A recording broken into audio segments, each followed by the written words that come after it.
Hello everybody, Mrs. Kipp from Syracuse Academy of Science and Citizenship back again with another lesson from our Domain 10, A New Nation, American Independence.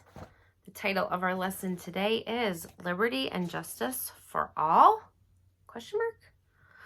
Our objectives for today are to describe the roles of African Americans, Native Americans, and women during the evolution from 13 colonies in America to independence as a nation.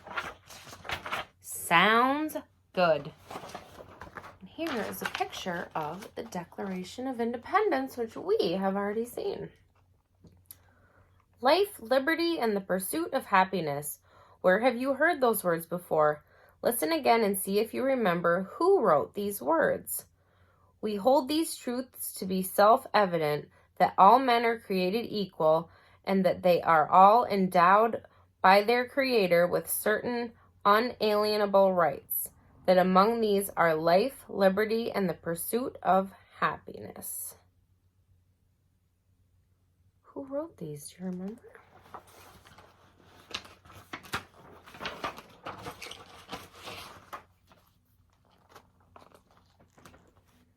Thomas Jefferson wrote them as a part of our Declaration of Independence.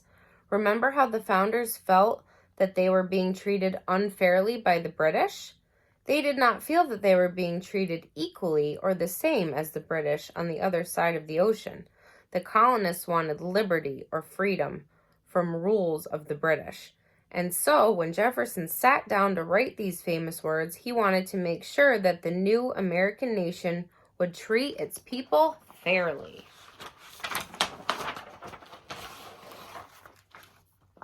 Here's the Constitutional Congress. Again, when the founders met to write our Constitution of the United States, they wrote about liberty and justice.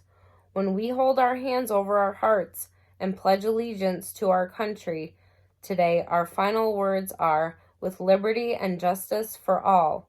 These are important words written by our founders, but not all people were treated fairly in the American colonies.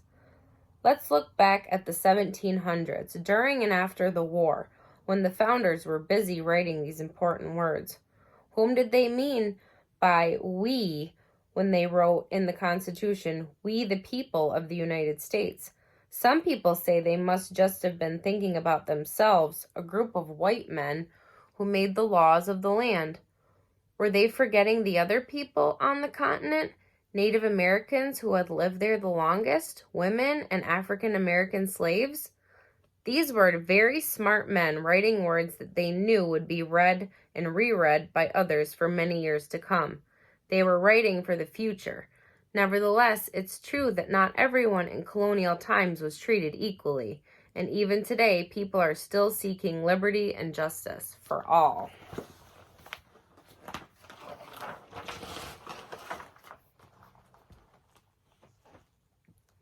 During the Revolutionary War, women had different roles than they have today. Although today many women serve in our military and help protect us by fighting in wars, this wasn't the case during the Revolutionary War. Some women wanted to be soldiers, but they were not allowed to join the army. We know that some women actually disguised themselves by dressing like men so they could fight alongside them. One of the most famous of these women was Deborah Sampson, who fought in the war under the name of Robert Shirtliff. Women also were not allowed to vote, and in fact, all women did not receive the right to vote in America for nearly 150 years after the Constitution was written. Was that liberty and justice for all? No, it was not. And this is a cotton field. There were many people from Africa who were brought to America as slaves for the colonists. When the colonists decided to fight for their freedom from Great Britain, they themselves were keeping freedom from a large number of African slaves because the slaves did not have the freedom to choose how to live their lives. Slavery was especially common in the South, where huge plantations had large amounts of land to farm. The colonists depended upon the work of the slaves. In the New England and Middle States, slavery started to disappear around the Revolutionary War, but it continued for a long time in the South, where these large farms were located. Slaves also were not allowed to vote. Was that liberty and justice for all? No, it was not. And here are Native Americans. For a long time, Native Americans lived on the North American continent alone, yet life for them began changing when the first European explorers arrived hundreds of years before the Revolutionary War. You will remember that some of them chose to help the colonists and trade with them when they first arrived. However, it wasn't long before the colonists started exploring lands to the west, pushing Native Americans off their land. Native Americans were also not allowed to vote. Was that liberty and justice for all? No, it was not.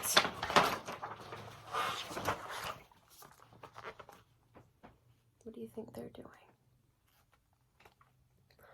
So what do you think? Was the decision of our nation's founders to fight a 6-year war for independence a wise decision? It probably was. The government they set up 200 years ago has served as a model for the rest of the world ever since. It was certainly not fair to all people in the early years, and there are still many ways in which it can be improved, but it is up to us, we the people, to make each day a better day for all of us. After all, liberty and justice have a lot to do with how we treat one another every day. Very true. That's it for today. Let's go over some questions. Number 1. What are the 2 big words that you were listening for in the read aloud? Remember the title of our read aloud was a question? Liberty and justice. Number 2. The Declaration of Independence of the new nation states that all men are created equal.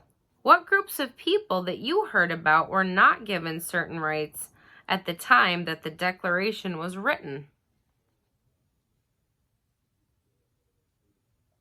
Remember at the end of a bunch of those statements, it was saying, is that liberty and justice for all? Who are they talking about that they weren't treated fairly? Women, African American slaves, and Native Americans. Number 3, if a woman wanted to fight in a battle, what did she have to do? Remember, women weren't allowed to fight in battle.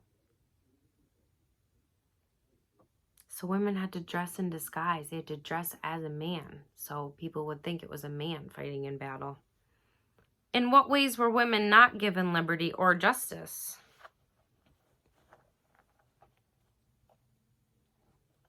They were not able to fight for their country, and they were not able to vote. Number 4, in what ways were African American slaves not given liberty or justice?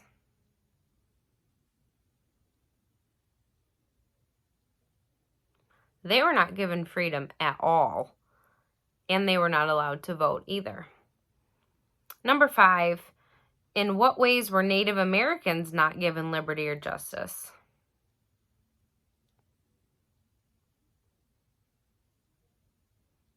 They were pushed off of their land, and they were not allowed to vote. No liberty and justice for them either. All right, an important vocabulary word from today's lesson is the word equally. In the read aloud, you heard the founders did not feel that they were being treated equally, or the same as the British on the other side of the ocean. Equally means treating someone exactly the same as another, or dividing something into parts that are the same size or amount. I divide the pie equally among all the people at the table. Tell me about how you or others treat people equally, or how you may have divided something equally among friends.